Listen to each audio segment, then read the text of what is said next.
అత్త మీద కోపం దొత్త మీద చూపించినట్టయింది ఇరాన్ బుద్ధి. దమ్ముంటే ఇజ్రాయెల్ మీదకి వెళ్ళాలి, ఇరాన్ సంగతి తేల్చాలి.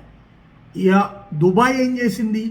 దుబాయ్లో అమెరికన్ ఎయిర్ బేస్ ఉంది, చేతనైతే ఆ ఎయిర్ బేస్ను ధ్వంసం చేయాలి. అలా కాకుండా దుబాయ్లో ఉన్నటువంటి జనావాస ప్రాంతాల మీద దాడులకు తెగబడుతుంది, మిస్సైళ్ల దాడులు చేస్తుంది. దీంతో ఎయిర్పోర్టుని ఆపేశారు కార్యకలాపాలు.